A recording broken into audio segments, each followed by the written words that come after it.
प्यारे साथियों, आप सभी का स्वागत करता हूं अपने एमआरएस स्टडी परिवार में। तो डियर, हम लोग जो है कंस्ट्रक्शन इंजीनियरिंग मटेरियल जो सब्जेक्ट था वो हम लोग डिस्कस कर रहे थे। और इसमें जो हमारा टॉपिक चल रहा था स्टोन, है ना, स्टोन के बारे में डिस्कस कर रहे थे। तो दूसरा कैटेगरी है जो कि फिजिकल फॉर्म के बेसिस पे रॉक का क्लासिफिकेशन। तो रॉक्स जो है वो दो तरीके से मेनली किया जाता है, मार्क किया जाता है, स्ट्रेटिफाइड और non stratified. Based on composition, igneous and metamorphic rocks जो होता है वो अनस्ट्रेटिफाइड होता है। Such as these were not organised in almost any homogeneous way in layer or strata, and also the component element mixed up. Sedimentary rocks जो होता है stratified होता है और डेवलप करता है एक sequence of parallel layer once they are collected out of water, माने वाटर से जब निकाल कर उसको निकालते हैं और रॉक्स को लेते हैं, सेडिमेंट्री रॉक को, तो वो स्ट्रेटिफाइड होता है। मतलब एक लेयर पर लेयर आपको उसमें देखने को मिलता है। The surface were initially horizontal because in most of situations they are somewhat inclined as well as curved caused by the action of the traveling forces। जो भी traveling forces होता है उसके हिसाब से सेडिमेंट्री रॉक जो होता है वो कंसिस्ट करता है grains jointed together with a cement medium, but its strength जो होता है वो लॉन्गिविटी होता है rely on the composition of cementitious content. तीसरा है हमारा केमिकल कंपोजिशन के बेसिस पे। तो केमिकल कंपोजिशन के बेसिस पे जो रॉक्स होता है वो सिलिशियस, कैलकेरियस और आर्जिलेसियस होता है। ये डिपेंड करता है आपका केमिकल कैरेक्टरिस्टिक्स के बेसिस पे, जो कि सॉइल कंटेंट करता है एज ए की कंपोनेंट के तौर पे। सिलिका अगर प्रेजेंट है प्राइमरी कंस्टिट्यूएंट के तौर पे अर्थ में, तो सिलिशियस स्टोन सिलिका स्टोन होगा। Lime carbonate seems primary element calcareous stone हमारा होता है।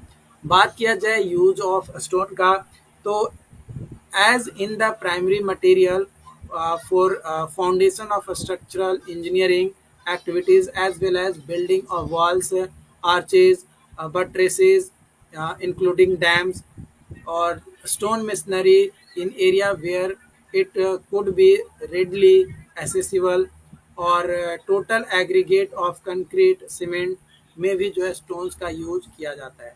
एप्लीकेशंस के बारे में बात किया जाए तो stones are being used for basic preparation of various constructions and very often serve as a essential stones are being used for basic construction work जैसे base, floor covering, masonry work respectively.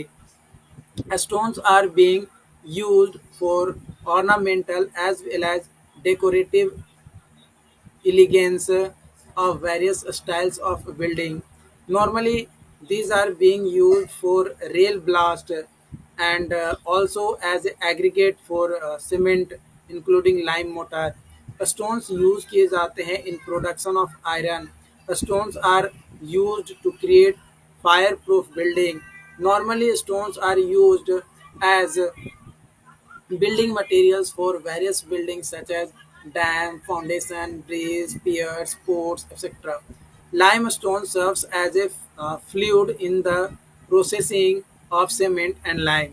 The stones can be used for the simple planning and various construction, but often regarded as a important products for road as well as footpath construction. The stone sheets will used as a dam-proof course in component building up of many other structural units, including bricks, hollow stones, respectively. Advantage of stones के बारे में बात किया जाए तो rocks are present in nature in broad variety of styles and colors, and also have distinctive elegance.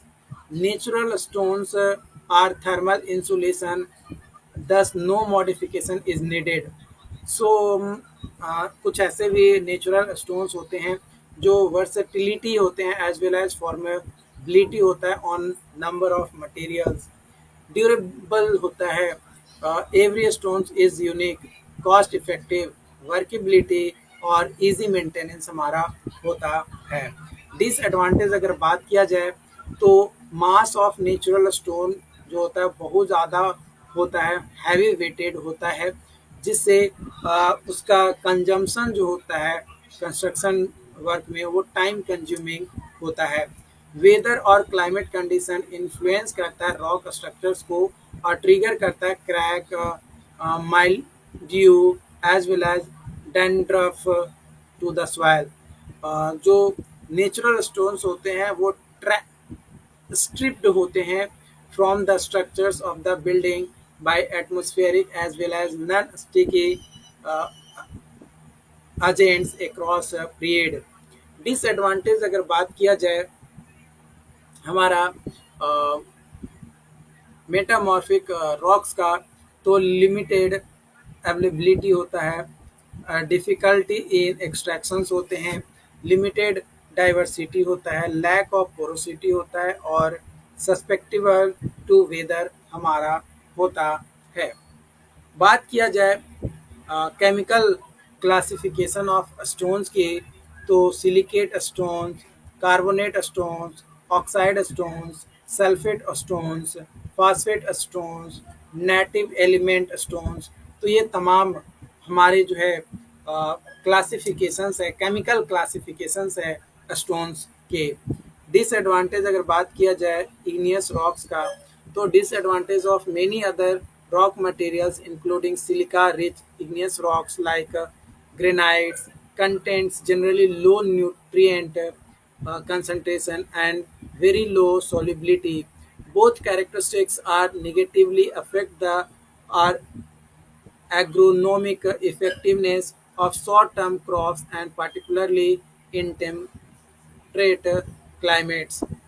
Classification of good building stones, good building stones का classifications अगर बात किया जाए तो use of building stones as marble, granite and sand stones use किया जाता है for facing work of building. Lime stone और सैंड स्टोन यूज किया जाता है for general building work. Fine grained granite, marble, soft sand stone ये use किया जाता है for carving and ornamental work. Compact limestone और सैंड स्टोन यूज किया जाता है for fire resistant missionary work के लिए। एडवांटेज अगर बात किया जाए सेडिमेंट्री रॉक्स का, तो फॉसिल फ्यूल के तौर पे यूज़ किया जाता है, बिल्डिंग मटेरियल के तौर पे यूज़ किया जाता है, सॉइल फॉर्मेशन होता है, वाटर स्टोरेज के लिए यूज़ किया जा सकता है और जियोलॉजिकल हिस्ट्री आपका होता है। डिसएडवांटेज अगर बात किया जाए सेडिमेंट्री रॉक्स का, तो वीकनेस होता है, लिमिटेड ड्यूरेबिलिटी होता है, इन्वायरमेंटल इश्यूज देखने को मिलता है, लिमिटेड एप्लीकेशंस होते हैं और लिमिटेड अवेलेबिलिटी होता है। उम्मीद करते हैं कि आज का जो सेशन है ये आपको समझ में आया हो। अगर फिर भी कोई डाउट्स रहता है, कोई कन्फ्यूजन रहता है, तो आप हमें चैट बॉक्स में बता सकते हैं ताकि आपका प्रॉपर सॉल्यूशंस आपका दिया जा सके। Okay, thank you.